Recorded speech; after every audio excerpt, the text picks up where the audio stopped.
우리 옆분과 인사합시다. 하나님 우리 함께 하십니다. 시작. 하나님 우리 함께 하십니다. 우리 눈을 마주치며 웃으며 인사합시다. 찡그리지 마시고요. 당신의 얼굴을 보니 하나님의 얼굴을 보는 것 같습니다. 시작. 당신의 얼굴을 보니 하나님의 얼굴을 보는 것 같습니다.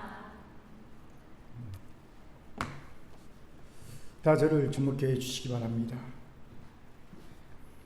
지금 전 세계는 문명사적 대전환의 시기를 맞이하고 있고요.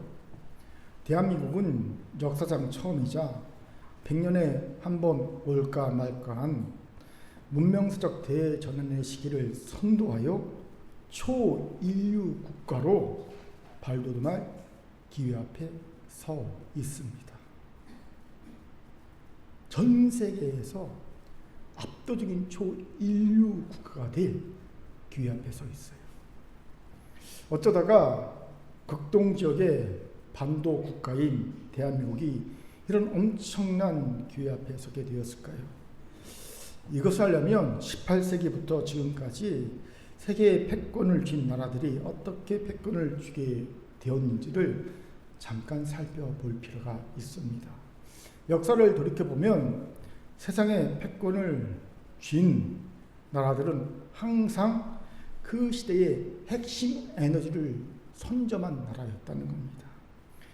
누가 그 시대의 에너지를, 핵심 에너지를 쥐느냐에 따라 패권과 결정되었다는 거예요.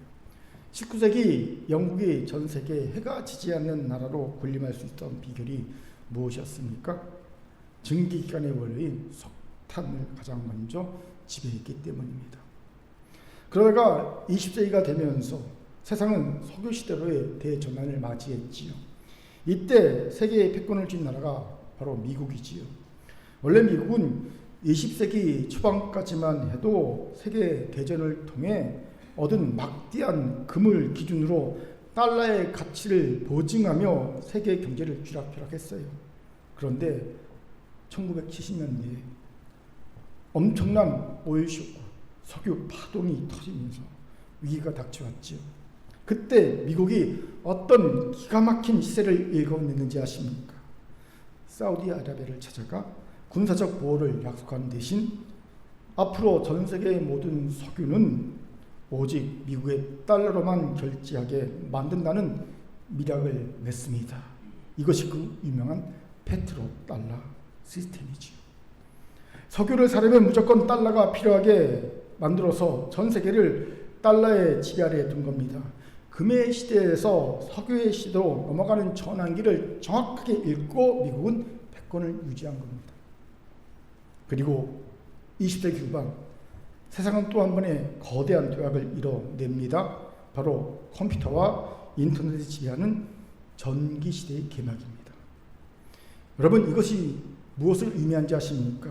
이제 석탄과 석유에 이어 전기를 지배하는 나라가 세계를 선도하는 나라가 된다는 의미입니다. 왜일까요?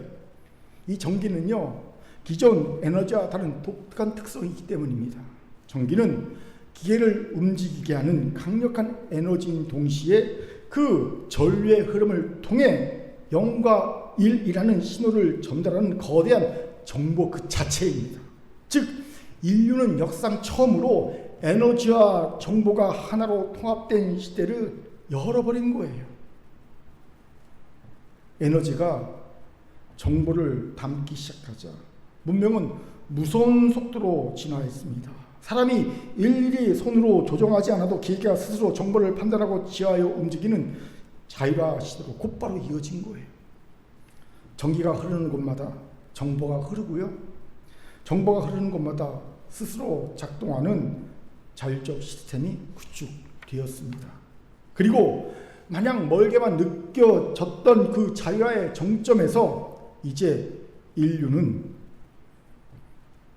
21세기 인류 역사상 가장 거대한 AI 지능 문명 시대라는 완전히 새로운 차원으로 진입하고 있습니다.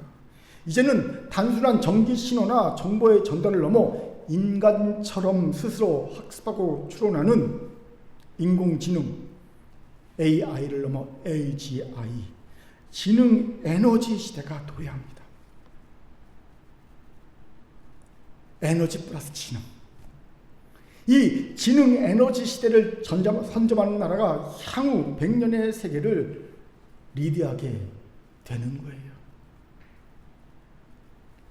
이 새 문명의 패권을 쥐기 위해 지금 대한민국 정부와 대한민국의 자랑스러운 세계적 기업들이 국가의 명운을 걸고 총력을 기울여 3대 메가 프로젝트 들어보셨죠? 3대 메가 프로젝트에 제가 계산해 보니까 약 5천조 원이라는 천문학적 자본을 퍼붓고 있습니다.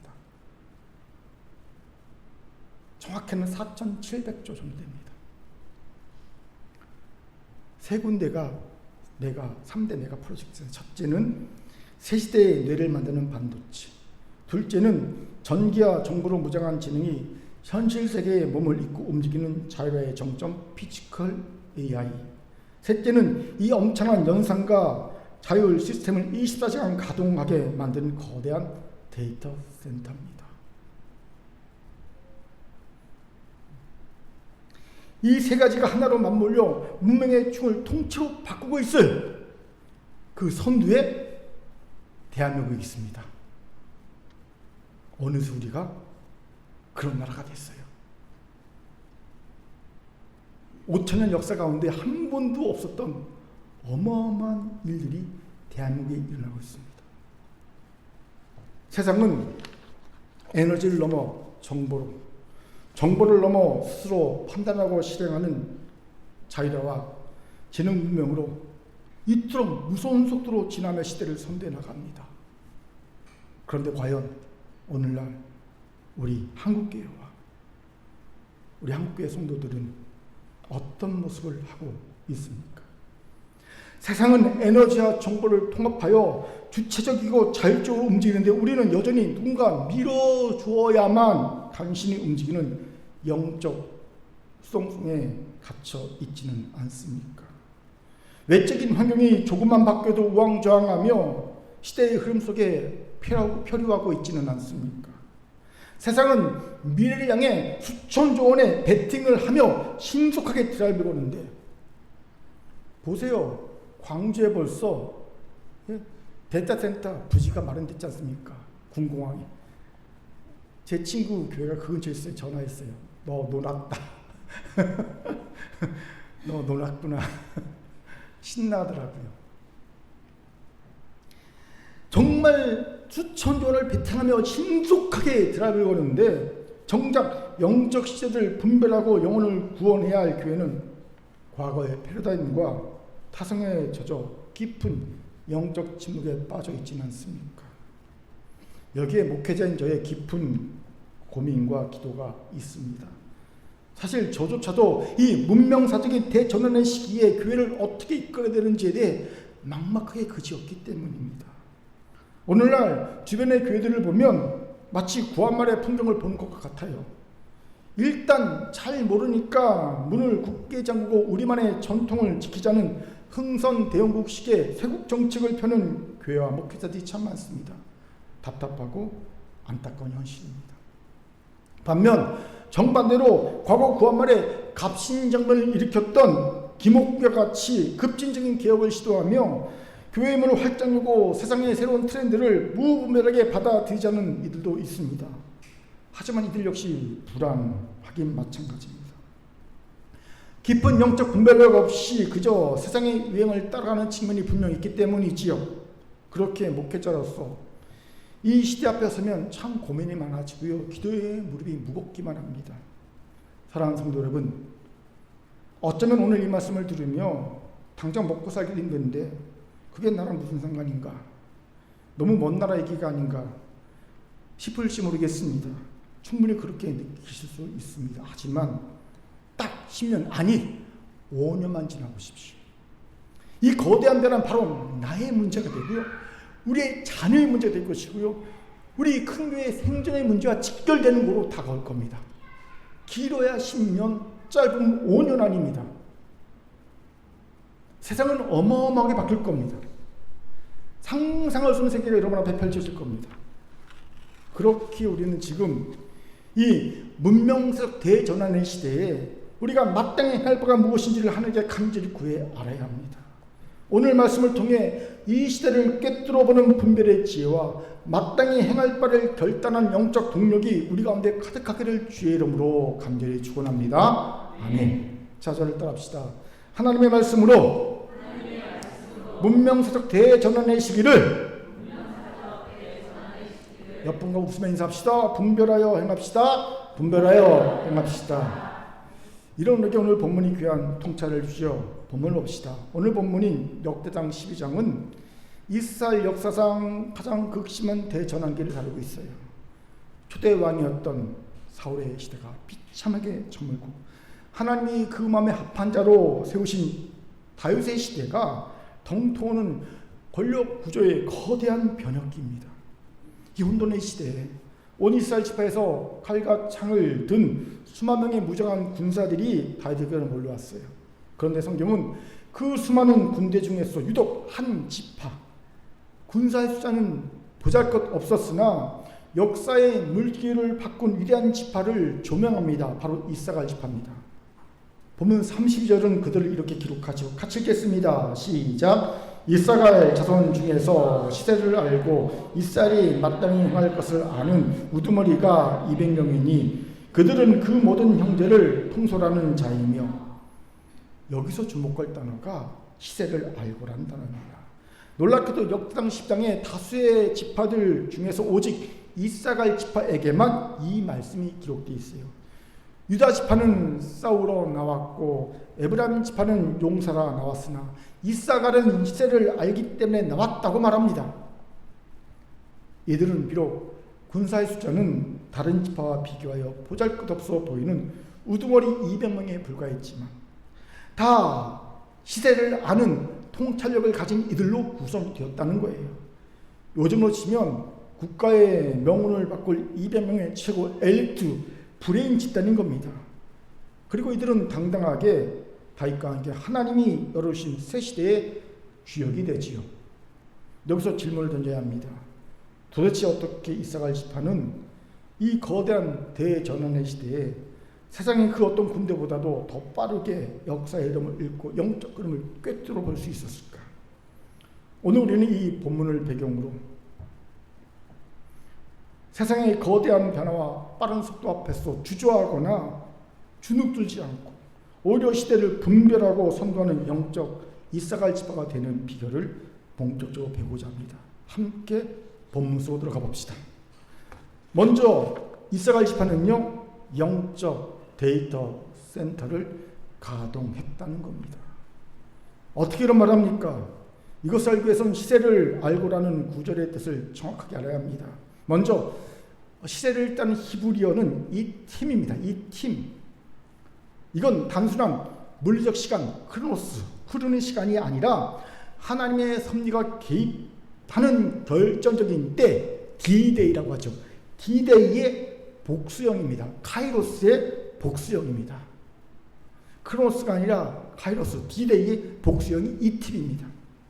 두 번째로 알고라는 단어는 히브리어 요드 에입니다. 이거는요, 우리가 잘 아는 알다라는 히브리어 동사 야다의 능동태 분사형입니다. 능동태 분사형. 즉 어쩌다 한 번 우연히 안 것이 아니라 현재 지속적으로 능동적으로 꿰뚫어 보고 있는 상태를 의미합니다. 즉 이사갈 지파는 누가 시키지 않았음에도 시세를 현세 시점으로 정확히 지속적으로 꿰뚫어 보고 있었다는 겁니다. 질문이 생기지 않습니까? 이사갈 지파는 어떻게 이럴 수 있었을까요? 유대 랍비들의 전승인 타르굼에 따르면 다른 지파들이 칼과 창을 연마할 때 이사갈 지파는 천문학과 율법, 토라를 깊이 연구하는 학자 지파였다고 말합니다. 그들은 밤하늘의 별을 보며 시대의 흐름을 읽었고요, 하나님의 말씀을 깊이 묵상하며 역사의 주관자가 누구인지를 파악했다는 겁니다. 본문은 단지 시세를 아는 자라 기록하고 있지만 전승은 이를 이렇게 설명합니다. 이것의 옳고 그름을 따지기 전에 이들이 한 행동을 요즘 표현으로 하면 영적 데이터 센터가 가동되고 있었다는 거예요. 그렇습니다. 이사갈 지파가 시대를 알 수 있었던 이유는 그들 안에 강력한 영적 데이터 센터가 가동되고 있었기 때문입니다. 요즘 세상이 엄청난 양의 데이터를 모아 데이터 센터에서 분석하여 미래를 예측하듯 이사갈 지파도 당시 최고의 과학기술을 여기셨던 천문학과 하나님의 말씀을 가지고 영적 데이터 센터를 운영하여 사울의 시대가 저물고 다윗의 시대가 오고 있음을 정확히 계산했던 겁니다. 여기에 안타까운 우리의 현실이 있죠. 한국교회는 이 영적 데이터 센터가 한쪽으로만 치우쳐 있습니다. 보세요. 이사갈 지파는 당시 최고의 과학이라는 천문학과 말씀이라는 양축을 다 잡았습니다.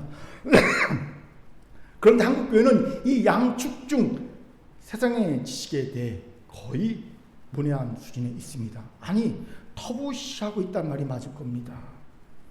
신학자 칼바르트가 강조했던 것으로 널리 알려진 말이 있죠. 한 손에는 성경을, 다른 손은 신문을. 이것이 오늘날의 이사갈로 만드는 방법이지요. 그런데 한국교회 성도들은 오직 성경의 데이터만을 모집하고 분석하고 있죠. 제가 아는 동기 목사들 중에서도요, 설교할 때 저는 다양한 인문학적, 철학적 얘기들을 섞어서 말씀을 전하는데 절대 안 그럽니다. 성경 말씀만 전합니다. 혼탁하게 한다고. 세상의 데이터에 대해서 전혀 말을 하지 않아요. 물론 그분의 신념이고 믿음이지요. 여러분, 제가 이런 말 한다고 오해하지 마십시오. 성경은 하나님의 말씀입니다. 그렇게 하나님의 사람들에게 교훈과 책망과 발휘함과 의로 교육하기 유익합니다. 하나님의 삶을 온전케 하며 모든 선한을 행할 능력을 주는 하나님의 최고의 선물이 성경입니다. 하지만 하나님의 말씀은 대원칙입니다. 그런데 오늘 우리가 맞이하는 문명사적 대전환의 시대에는 대원칙만이 아닌 강론도 정말 많이 필요합니다. 바로 그 강론의 역할을 하는 것이 세상의 지식과 통찰입니다. 그렇기에 대원칙인 하나님의 말씀과 강론인 세상의 지혜, 지식이 함께 어우러져야 합니다. 이단 통찰이 꼭 필요합니다. 이 둘 중 하나에 치우치면 안 됩니다. 그런데 한국교회와 성도는 이 둘 중 하나에 치우치는 경우가 흔합니다. 어찌할까요? 간단합니다. 말씀으로 세상의 지혜를, 지식을 조명하고 통찰하는 훈련을 끊임없이 해야 합니다. 한 예로 AI는 인공지능에 대해 말씀으로 조명하고 통찰하는 훈련을 해야 합니다. 그런데 우리는 어떠합니까? 한쪽은 무조건 터부시하거나 다른 한쪽 무비상을 받아들입니다. 제가 아프니까 이번 주에 동기 목사들이 수박하고 맛있는 거 사준다고 몰려왔어요. 3명이 비를 뚫고. 그런데 얘기하다 보니까 딱 2대2로 나왔습니다. 2명은 절대 AI를 안 쓴다. 앞으로도 안 쓸 거다. 2명은 적극적으로 쓰고 있다. 딱 나눠지더라고요. 한쪽은 무조건 터부시합니다. 다른 쪽은 무비판적으로 받아들이고 있습니다. 이것도 아닙니다. 말씀으로 조명하고 통찰해야 합니다. 이를 위해 여러분, AI가 무엇인지 알아야 되지 않겠습니까? 요즘 남모사가 괜히 AI에 놀고 있는 것이 아닙니다. 이제는 노래 만든 것에서 멈추지 않고 악보 만든 것을 멈추지 않고 뮤직비디오를 만들려고 애를 쓰고 있습니다. 어제만 만들어봤는데 돈을 달라고 하더라고요. 저는 원칙이 있습니다. 돈을 안 쓴다. 무료로 만든다. 그래갖고 무료 버전으로 만들려고 지금 노력하고 있어요. 복잡합니다. 돈 쓰면 금방 만들어지거든요. 악보도 금방 만들어지고. 그런데 돈 안 쓰면요 복잡해집니다. 근데 하나하나 배우고 있습니다. 왜 그런지 아십니까? 시간이 남아 돌아서. 아니요. 그럼요. 알아야 조명하고 통찰하고 분석하고 비판할 건 아닙니까? 아는데 제일 좋은 방법은 뭡니까? 노는 거예요. 같이 이것저것 건드려보고 만들어보고 노는 겁니다. 친해지는 거거든요. 그렇게 여러분 세상을 합시다. 배웁시다. 제가 설교를 준비하면서 이 설교 끝나고 난 다음에 AI 특강방을 만들까 생각이 문득 들었어요. 그리고 그것을 말씀으로 조명하고 통찰합시다. 그것에 대한 하나님의 뜻이 무엇인지 말입니다. 철학자 프란시스 베이컨이 지식은 힘이다라고 말했지요. 그러나 이 AI 시대에 지식은 단순한 힘을 넘어 가장 날카로운 무기가 되었습니다. 저는 인공지능이 거대한 문명의 도구를 바라보면서 한 가지 중대한 영적 결론에 도달했습니다. AI는요, 인류 역사상 가장 날이 선 좋은 칼날이고, 교회와 성도는 그 칼을 쥐는 칼자루라는 겁니다. 아무리 칼날이 영검이고 예리해도 칼자루를 쥔 주인이 그것을 제어할 능력이 없으면 그 칼은 자신과 주변을 모두 파괴하는 흉기가 될 뿐이지요. 반대로 칼자루를 쥔 자가 영적 절제력과 분별력을 갖추고 있다면 그 칼은 시대를 살리고 영혼을 구원하는 최고의 성령이 될 수 있습니다. 세상은요, 칼자루 역할을 못합니다. 하지만 교회는 할 수 있어요. 성도는 할 수 있어요. 교회와 성도가 이 칼자루 역할을 해줘야 합니다. 그리고 그것을 세상이 잡고 성령의 검을 휘둘 수 있게 해야 합니다. 지금 세상은 칼날을 극도로 날카롭게 버리는 데만 혈안되어 있어요. 그러나 그 강한 칼날을 통제할 도덕적 브레이크도 영적 방향도 그들에게는 없습니다. 그렇게 이제 우리 교회 성도들이 일어서야 합니다. 세상의 학문과 AI라는 첨단 기술을 무조건 두려워하거나 피하지 말고 부지런히 배우고 익혀서 그것을 다룰 능력을 키워야 합니다. 세상에 칼질을 해줘야 합니다. 이게 AI를 다루는 방법이다. 이게 방향성이다. 이게 절제다. 여기까지 절제해야 된다. 이걸 알려줘야 합니다. 그리고 하나님의 말씀 앞에 무릎을 꿇으며 그것을 다스릴 영적 절제력을 확보해줘야 합니다. 대원칙인 성경과 강론의 일상을 양손에 쥐고 영적 데이터 센터를 뜨겁게 돌립시다. 그래야 날카로운 AI라는 칼날을 복음의 도구로 멋지게 휘두르는 영적 칼자루들이 다 되기를 주의 이름으로 축원합니다. 아멘. 자절을 따라합시다. 세상의 첨단 칼날을 통제하는 옆분과 이렇게 인사합시다. 영적 칼자루의 능력을 가집시다. 시작. 영적 칼자루의 능력을 가집시다. 아멘. 둘째, 이스라엘 지파가 시세를 아는 자들이 된 이후로 그들은 소위 신앙의 피지컬 AI화를 이루었기 때문이라는 겁니다. 무슨 말인가 간단합니다. 이스라엘 지파는 시세를 아는 것으로 끝나지 않았다는 거예요. 그들은 이스라엘이 마땅히 행할 것을 아는 자이기도 했다는 겁니다. 이걸 요즘 표현으로 하면 피지컬 AI화입니다. 여러분, 피지컬 AI가 뭡니까? 간단합니다. AI형 로봇을 만들어서 산업 현장, 예를 들어 자동차 공장에 투입시켜서 일을 하게 하는 게 피지컬 AI화죠. 이것을 쉽게 그런가 하고 넘어가면 안 됩니다.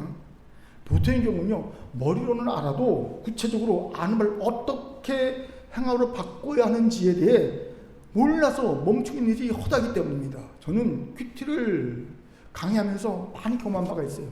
성도들이요, 말씀 묵상 진짜 잘합니다.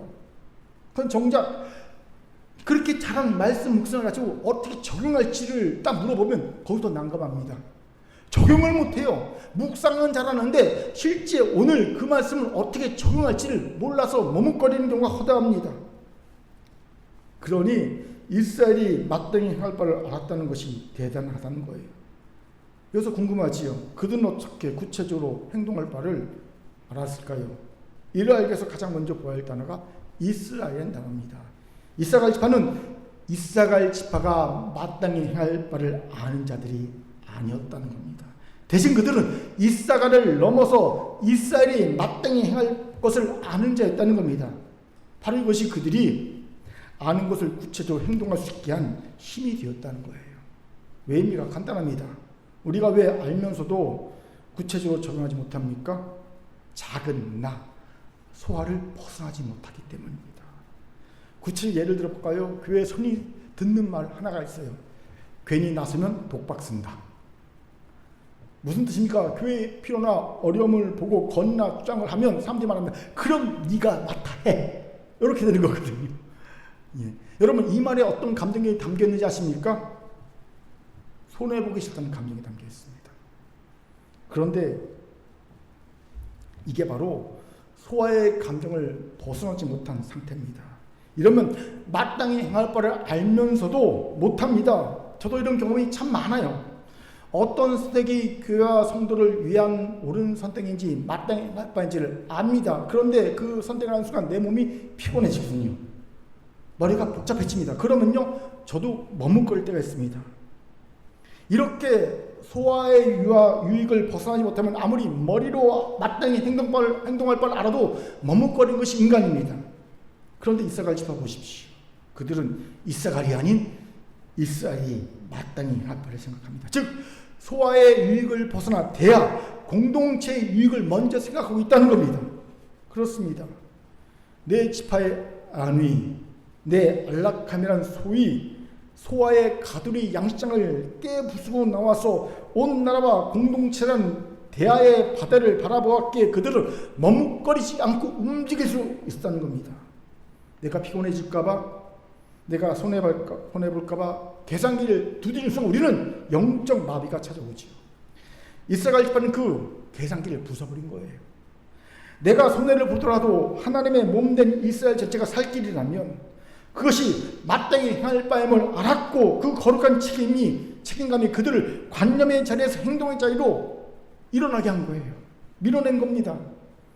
내 유익의 선을 넘어 공동체의 유익을 먼저 구하는 자만이 아는 것을 몸으로 증명해낼 수 있다는 사실을 꼭 기억할 수 있기 바랍니다. 두 번째로 보아야 할 단어가 행할 것이라는 단어입니다. 행할 것 번역한 히브리어가 마세입니다. 따라합시다. 마세.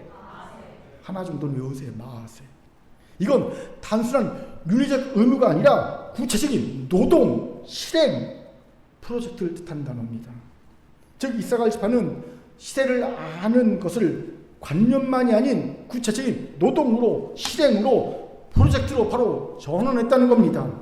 지금 당장 우리의 손과 발을 움직여 헤브론으로 가서 다윗 왕을 왕으로 추대해야 되겠다라는 구체적인 삶의 적용점을 도출하고 그렇게 노동하고 움직였다는 겁니다. 행했다는 거지요.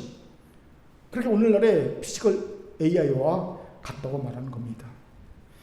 여러분, AI가 아무리 똑똑해도요, 컴퓨터 모니터 안에서 챗봇으로 갇혀 있다면 세상을 바꿀 수 없어요. 로봇이라는 몸을 입고 현실의 공장과 삶의 현장으로 나와야 비로소 혁명이 일어나는 겁니다. 실제 그렇고 있지 않습니까? AI가 로봇이라는 옷을 입고 우리의 삶의 현장으로 지금 막 들어오고 있지 않습니까? 공장에 투입되고 있고요. 가정으로 막 들어오고 있지 않습니까? 이사갈의 신앙은 관념에 머물지 않았습니다. 하나님의 뜻이 다윗에게 있음을 알았기에 자신의 목숨을 걸고 현실 정치와 삶의 현장에서 다윗의 편에 서는 행동, 마세로 실제화시킨 거예요. 어떻게 이룰 수 있었을까요? 이것을 그저 시대를 잘 읽고 승자의 편에 주서기를 잘하는 약삭빠슴 빠른 것을 오해하면 안 됩니다. 큰일 나죠. 대신 저는 이사갈의 모습에서 삶의 진정한 의미, 신앙의 진정한 의미를 찾고자 하는 갈망을 봅니다. 삶의 진정한 의미, 신앙의 진정한 의미를 찾고자 하는 갈망이 있는 자만이 이런 행동을 할 수 있거든요. 제가 괜히 이런 말 하는 거 아닙니다. 심리학자 빅터 프랭클이 이런 얘기를 했어요. 인간은 삶의 의미를 찾을 때 관념적 명강을 찾지 않고 지금 나에게 주어진 상황에서 책임 있는 행동을 결단할 때 삶의 의미가 찾아진다는 거예요. 막 묵상하면서 내 삶의 의미가 뭘까 이럴 때 찾아지는 게 아니라 나에게 주어진 상황 속에서 내가 어떻게 행동에 책임 있는 행동을 하지? 그 행동을 결단할 때 삶의 의미가 찾아진다는 겁니다. 왜 대한민국 역사적 위기 때 수많은 평범한 시민들이 엄동산의 주의 속에서 키세스족이 되고 광장에서 촛불을 들고 나왔습니까? 그들 안에 이 상황 속에 내가 책임 있는 행동을 해야 내 삶과 역사의 의미가 산다는 절박함이 있었기 때문입니다. 즉 그들은 하나같이 자신의 삶의 진정한 의미를 찾고자 하는 갈망이 있던 이들이었다는 거예요. 이사갈 집화가 그랬습니다. 그들은 이 이스라엘 변화의 시기에 하나님의 백성도 자신에게 주어진 상황에서 자신이 해야 할 책임 있는 행동이 무엇인가를 알자 바로 행동하는 결단을 내렸다는 거예요. 이것이 도전이 되지 않습니까? 우리의 신앙은요, 주일 예배 안에 갇힌 관념적 종교에 머물러서는 안 됩니다. 월요일부터 토요일까지 우리의 직장과 가정에서 구체적으로 마땅히 행할 바를 살아내는 영적 피지컬 AI로 작동해야 합니다. 이를 우리에게 진짜 필요한 게 뭐냐면요, 신앙인으로서의 진정한 의미를 찾고자 하는 갈망입니다. 쉽게 말하면, 내가 그리스도인이었는데 이제 좀 그리스도인답게 살아야 되지 않겠어? 내가 그리스도인이 된 제대로 된 의미를 좀 알고 살아야 되지 않겠어? 이런 갈망이 있어야 되는 거예요. 그냥 아무 생각 없이 주일에 한 번 와서 예배 드리는 것을 만족하는 것이 아니라, 내가 진짜 그리스도인이라면 어떻게 살아야 되지? 내가 정말 하나님의 자녀라면 어떤 가치관과 어떤 삶을 살아야 되지?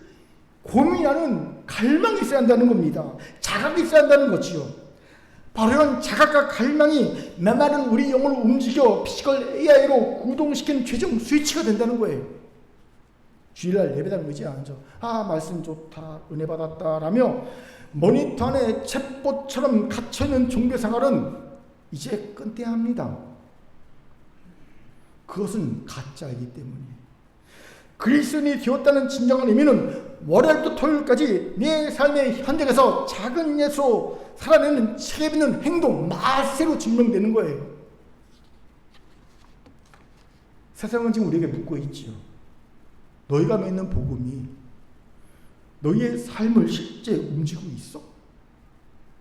네가 그리스도인이라는 것이 너희 월요일부터 토요일까지 삶에 뭔 영향을 미치고 있어? 남편과 아내의 관계에서, 자녀의 관계에서, 직장에서, 사업에서 그게 무슨 영향을 미치고 있어? 네가 주일에 예배 드리는 것이, 그리스도인 것이 어떤 영향을 미치고 있어? 묻고 있어요. 이 세상 내의 관계에서 무슨 영향을 미치고 있습니까? 이 날카로운 질문 앞에 우리는 삶이라는 물리적 움직임, 즉 행동, 마세의 순종으로 대답해야 합니다.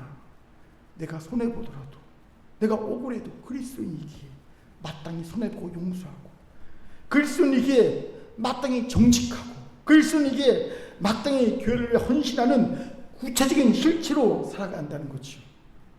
여러분, 이를 위해 뭔가 대단한 타임을 기다리지 마십시오. 시간을. 배가 들어오면, 내 상황이 좀 나아지면, 애들 다 키우면, 그러다가 그냥 천국 가는 거예요. 지금 현재 내게 주어진 가정의 문제, 일터의 위기, 교회의 필요 속에 내가 그리스도인으로서 진짜 책임질 일이 무엇인가를 물어야 합니다. 그리고 손과 발을 움직여야 합니다. 월요일 출근길에 나에게 상처 준 상사나 부하 직원에게 먼저 웃으며 인사하는 것부터, 독박 쓸까봐 두려워 모두가 기피한 교회의 그 빈자리에 내 몸을 쓱 밀어넣는 결단까지, 그것이 오늘 우리가 가동해야 할 피지컬 AI, 바로 마세입니다. 이제 머릿속에 죽은 지식을 삶의 현장에서 살아 숨쉬는 피지컬 신앙으로 구현해내는 우리 긍부의 성도가 다 되기를 주님으로 축원합니다. 아멘. 저를 따라합시다. 관념의 종교를 깨부수고 옆봉합게 좀 유식하게 아는 척 합시다. 마세의 순종을 합시다. 시작. 마세의 순종을 합시다. 셋째, 이스라엘 지파가 시대의 영적 반도체가 되었다는 거예요. 무슨 말입니까? 흥미로운 구절이 본문 하반절에 기록되어 있어요. 같이 읽겠습니다. 시작. 우두머리가 200명이니 그들은 그 모든 형제를 통솔하는 자이며. 보세요. 이스라엘 지파는 다윗에게 고작 우두머리 200명만 보냅니다. 당시 스불론 지파는요 5만 명, 납달리 지파는 3만 7천 명의 중무장한 군사를 보냈어요. 이에 비교하면 세상의 눈으로 보면 200명은 정말 보잘것없는 숫자지요. 무장도 안 하죠. 200명을 보냅니다.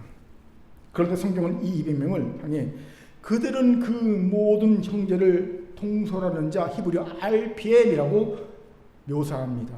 직역하면 모든 형제들이 그들의 입 말에 복종했다는 뜻입니다.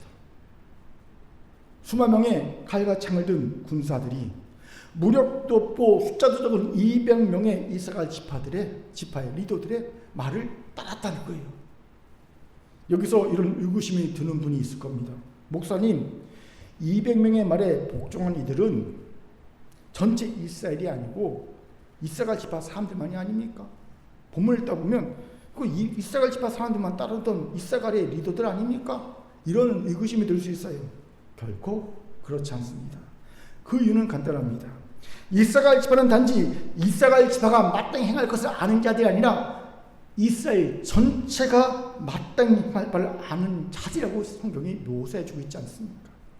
즉 200명의 영향력은 이스라엘 지파를 넘어 이스라엘 전 공동체에 미치고 있다는 겁니다. 그렇기에 매튜 폴 같은 개혁주의 신학자들은, 주석가들은 이 구절 다음과 같이 소개합니다. 그들은 때가 이름에 온 이스라엘에 행할 바를 제시했다. 그들의 정치적 영적 지혜가 너무 탁월했기에 이스라엘 지파뿐만이 아니라 무력을 가진 다른 지파들까지도 이들의 지혜로운 선언 입에 귀를 기울이고 따랐다. 무슨 말입니까? 이스라엘 지파의 200명은 선한 영향력을 가진 리더들이었다는 겁니다. 요즘 말하면 구독자 수백만 명을 가진 빅마우스였다는 겁니다. 말 한마디에 그냥 정치인 한 명을 낙선시키고 떨어뜨릴 수 있는 빅마우스였다는 거예요. 여기서 흔히 교회와 성도들이 오해하는 것이 있어요. 이런 선한 영향력을 가지기 위해 세상의 리더가 되어야 한다는 승리신학을 주장하는 겁니다.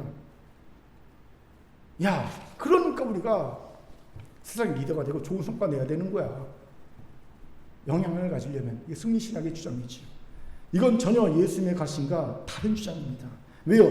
예수님께서는 크고자 하는 자는 남을 섬긴 자가 되어야 한다고 가르쳤기 때문이지요. 마가복음 10장 40절 읽겠습니다. 시작. 너희 중에는 그렇지 않을지니 너희 중에 누구든지 크고자 하는 자는 너희를 섬기는 자가 되고, 여기서 크고자 하는 자는 선한 영향력을 미치고자 하는 자로 의역해도 무방합니다. 그런데 그 큰 자가 되는 조건이 뭡니까? 딱 하나입니다. 예수님이 제시한 조건은요. 뭡니까? 섬기는 자. 지위가 높은 자가 아닙니다. 남보다 탁월한 성과를 이룬 자가 아닙니다. 그저 섬기면 한 가지 조건만 제시합니다. 우리는 흔히 사회적으로 신뢰받는 조직이나 사람을 볼 때 그 이익을 그의 성과에서 찾으려 합니다. 그런데 진짜 신뢰의 다른 뿌리는 그곳에 있지 않습니다. 자신이 자신의 자리와 유익을 내려놓고 낮은 자리에서 묵묵히 섬기는 그 자세, 그것입니다. 이스라엘 지파가 바로 그런 시대의 공복이었다는 거예요. 그들은 자기 지파의 세력을 키우기 위해 머리를 굴린 것이 아닙니다. 밤잠을 설쳐가며 온 이스라엘의 살 길을 찾기 위해 시대를 영광으로 섬겼던 자들이었다는 거예요. 섬김이 그들을 세운 겁니다. 그때 탁월한 통찰력만이 아니라 진짜 신뢰는요, 섬김이었다는 겁니다. 그런데 승리신학은 크고자 하면 높은 자리, 좋은 성과를 내한다고 주장하지요. 자신의 욕망을 하나님의 뜻으로 도금한 눈속임일 뿐입니다. 여러분, 이스라엘 지파를 보세요. 다른 지파보다 군사력이 뛰어납니까? 인구가 많습니까? 경제가 좋았습니까? 아닙니다. 그것도 어떻게 선한 영향을 가졌습니까? 아, 시대를 꿰뚫어본 통찰력 때문입니까? 그것만도 부족하다고 말씀드렸잖아요. 여러분, 시대를 꿰뚫어보는 통찰력을 가진 일은 종종 있어요. 하지만 그들이라고 다 선한 영향을 가진 것이 아닙니다. 제가 아는 분 중에 시대를 꿰뚫어보는 통찰력을 가진 이가 있지만 수도원 동굴에서 평생 있으면서 어떤 영향을 미치지 않는 이들이 있습니다. 그런데 이스라엘 지파는 어떻게 200명은 선한 영향을 가질 수 있었을까요? 분명한 한 가지가 있다고 했죠. 섬겼다는 겁니다. 그래요. 혼돈의 시대, 대전환의 시대에 사람들마다 어떻게 살아야 할지, 어떤 방향으로 가야 할지 헤매일 때 이들은 시대를 꿰뚫는 통찰력으로 공동체가 마땅히 행할 바를 제시하는 선각자, 승의 역할을 감당했다는 겁니다.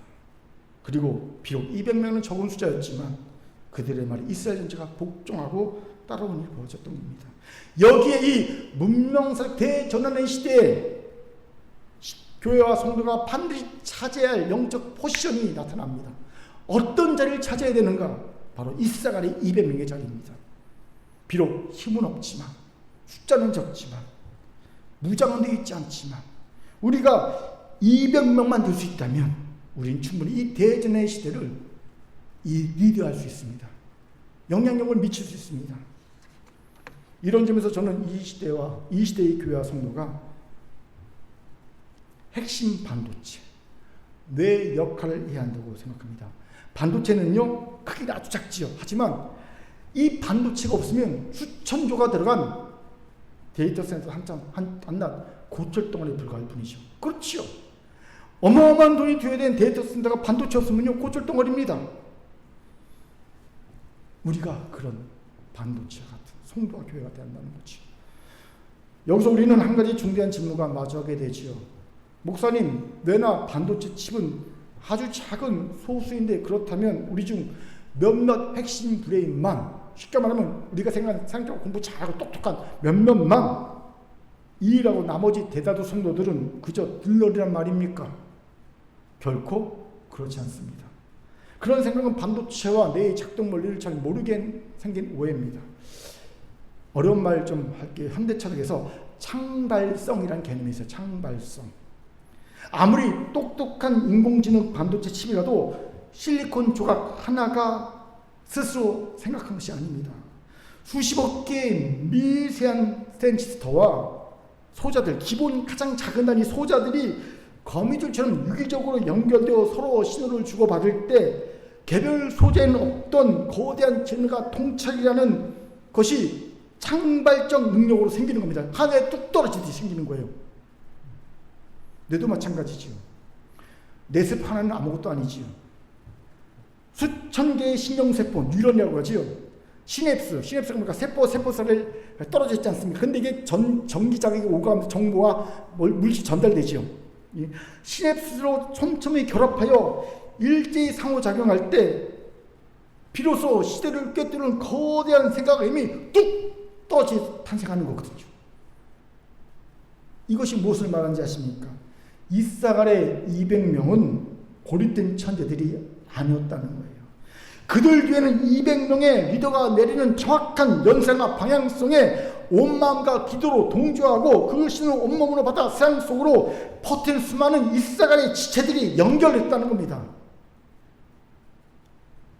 영적 반도체는 소수의 독점물이 아니라 공동체 전체가 유기적으로 결합하여 만든 거룩한 네트워크입니다. 성경은 이미 신비를 기가 막힌 비유로 선언했죠. 바로 사도 바울이 고린도 전서 12장에 외친 지체 비유지요.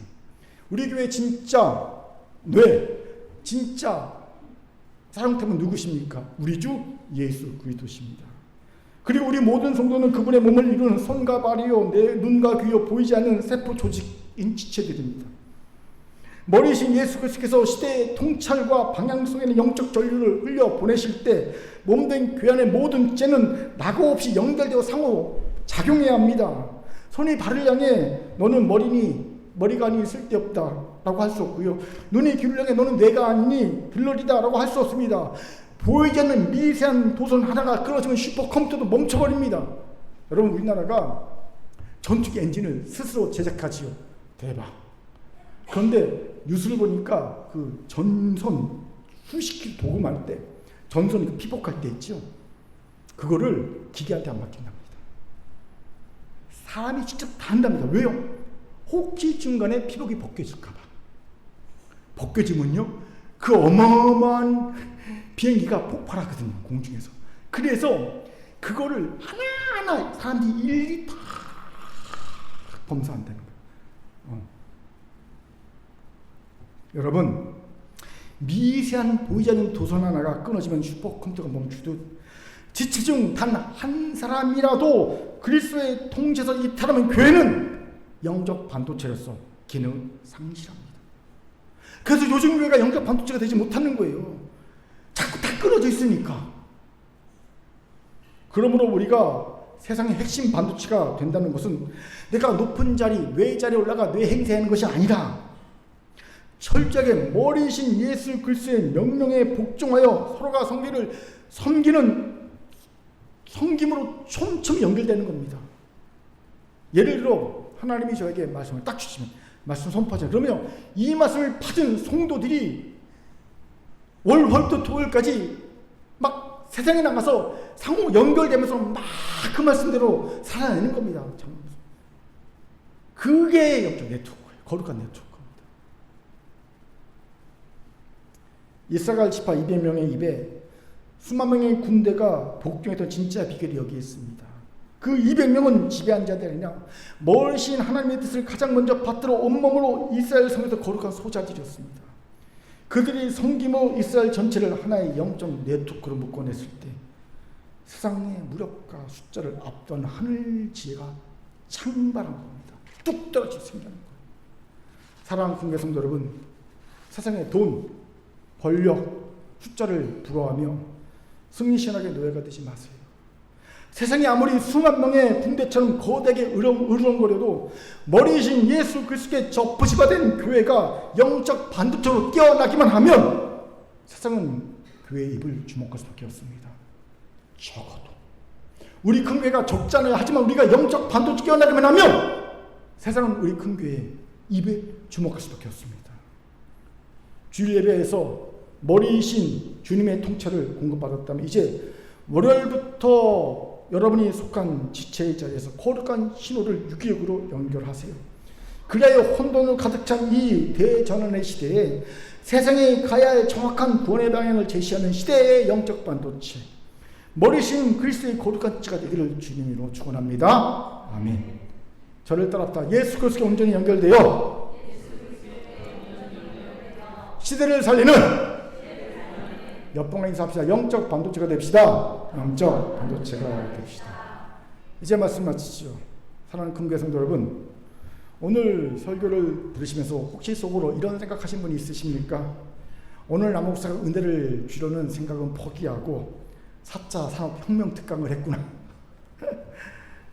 내가 예배를 드리러 왔나 카이스트 대학원에 입학하고 수업을 듣고 있나 헷갈린 분이 있습니까? 뭐 데이터 센터에 피지컬 AI에 반도체의 창발성이라는 단어까지 나오니까 머리가 지끈지끈 거린 분이 있습니까? 옆 사람 얼굴 한번 보세요. 한번 보세요. 다들 뇌세포 뉴런을 너무 상호작용을 많이 해서 얼굴이 헬스케 있지 않습니까? 설교 듣다 보면 얼굴이 헬스케 분이 있더라고요. 실제로 일부 예배 때 어떤 분이 얼굴이 헬스케져 있더라고요. 영혼이 살짝 가출한 분이 혹시 계십니까? 제가 뭔 말인지 처음 듣는 말, 나는 그 부분에 아무런 관심도 없고 생각도 없는데 무슨 말을 저렇게 하나 싶은 분이 있습니까? 괜찮습니다. 시험 보지 않을 겁니다. 안심하셔도 됩니다. 제가 오늘 여러분에게 과학기술을 가리키려고 이 복잡한 단어들을 꺼낸 것이 아닙니다. 세상의 인공지능 기술은 이토록 눈이 부시게 천지개벽하듯이 앞서가고 있는데 우리의 신앙은 수십 년 전에 가두리 양식장 안에 갇혀서 한 발짝도 움직이지 않는 영적 박물관이 되어버린 것은 아닌가 하는 거룩한 위기감이 제게 있기 때문입니다. 그렇게 오늘 시대란 이사갈 집합에서 세 가지 교훈을 배웁시다. 정리합니다. 첫째, 그들은 하나님의 말씀과 세상 약물을 융합하여 영적 데이터 센터를 가동한 자들이었다. 그들은 시대의 결정적인 때를 뜻하는 이 팀을 분별했고 어쩌다 한번 안 것이 아니라 지속적이고 능동적으로 꿰뚫어보는 요대의 통찰을 가졌다. 한국교회가 세상의 지식을 터부시하며 성경의 데이터에만 갇혀있을 때 이사갈 집안은 당시 최고의 과학인 천문학과 토라의 말씀을 양손에 쥐었다. 성경이라는 원칙 위에 세상의 학문이라는 강론을 두에 사울의 시대가 저물고 다윗의 시대 오고에서 완벽하게 연상해낸 영적 브레인들이었다. 둘째, 그들은 아는 것을 몸으로 증명해내는 신앙의 피지컬 AI를 이룬 자들이었다. 그들은 챗봇처럼 입으로만 떠드는 관념과 종교를 찢어버렸다. 내 안위와 피가로만 개선한 소와 작은 나의 가두리를 깨부수고 공동체 전체를 생각한 대야 일사의 시선으로 전환했다. 행할 것을 뜻하는 원어 마앗의 의미처럼 멀성 묵상을 현실 세계의 구체적인 노동과 실행 즉 다윗을 찾아가 왕으로 주되는 목숨건 프로젝트로 바꾸었다. 내 삶에 책임있는 행동을 결단할 때 진정한 신앙의 의미가 찾아온다는 사실을 몸소 증명해낸 행동하는 신앙들이었다. 셋째, 그들은 성경을 통해 시대의 방향타를 준 거대한 영적 반도체가 된 자들이었다. 스불론의 5만 명, 납달리의 3만 7천 명이라는 거대한 무력과 숫자 앞에 일사가는 고작 우두머리 200명에 불과했다. 그러나 온 이스라엘이 그들의 입 즉 알템에 복종했다. 세상의 자리를 탐하는 승리신학이 아니라 예수께서 말씀하신 낮고 눈물겨운 섬김으로 이스라엘을 품었기 때문이다.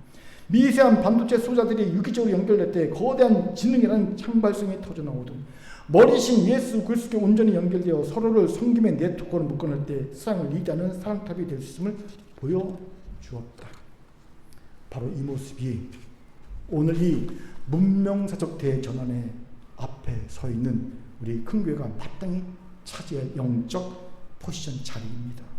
그렇게 여러분 이제 문명적 대전환의 시기에 기죽지 마세요. 혼란스러워하지 마시고 이 소리 저 소리에 휩쓸려 다니지 마세요. 도리어 우리가 이 문명적 대전환의 시대를 주도해 나가야 합니다. 중국 국감에 바람이 불 때 어떤 사람은 두려워하여 벽을 쌓고 숨지만 어떤 사람은 그 바람을 이용해 풍차를 만든다는 말이 있어요. 문명사적 변화라는 시대에 거대한 바람이 불어올 때 세상 사람들처럼 벽을 쌓고 숨지 말고 이스라엘 지파처럼 하나님의 뜻을 향해 풍차를 돌리는 큰교의 성도들이 되길 바랍니다. 이 시대의 바람을 타고 힘차게 풍차를 돌리기 위해 가장 먼저 영적 기초 체력을 쌓는 것이 중요합니다. 우리에게 주어진 영적 기초세를 쌓을 기회가 있죠. 바로 여름 프로그램입니다. 이번 여름 프로그램이 단순히 영적 체력을 까먹는 행사가 아니라 도리어 세상을 리드할 영적 기초체력을 쌓는 행사가 되기 위해 여러분 기도하셔야 합니다. 기도하면 이 영적 프로그램을 통해 영적 체력이 쌓아질 것이고 기도하지 않으면 영적 체력이 깎아질 겁니다. 그렇기에 일꾼 여러분 기도보다 앞서지 마시고 기도하시기 바랍니다. 자, 그렇다면 이제 마지막으로 내일부터 당장 우리 일터와 가정에서 구동해야 할 피지컬 신앙의 4가지 구체적 미션을 선포하며 말씀을 맺겠습니다. 이번 한 주간 이 맛의 순종을 삶으로 한번 살아내보세요. 첫째, 출근길에 나에게 상처 준 동료나 부하 직원에게 내가 먼저 따뜻하게 쏘며 인사하기. 둘째, 직장에서 아무도 안 치우는 탕비실이나 쓰레기통을 아무도 모르게 내 손을 먼저 비우기. 셋째, 가정에서 배우자의 거친 말에 똑같이 리액션하지 말고 예수의 심령으로 한번 숨 고르고 부드럽게 대답하기. 넷째, 스마트폰을 보는 시간 중 딱 10분만 떼어 고통받는 이웃과 교회를 위해 구체적 중보 기도하기. 이제 이 문명사 대전환의 시대를 알 뿐 아니라 머릿속의 지식을 삶이 현재 가서 살아 숨쉬는 피지컬 신앙으로 구현해내고 머리 대신 주님의 지체로 서로 긴밀하게 연결되어 섬기며 선한 영향력을 세상에 끼치는 위대한 영적 이스라엘 지파로 거듭나는 우리 큰교회 성도가 되기를 주님으로 간절히 축원합니다. 아멘. 하나님의 말씀이었습니다. 기도합니다. 하나님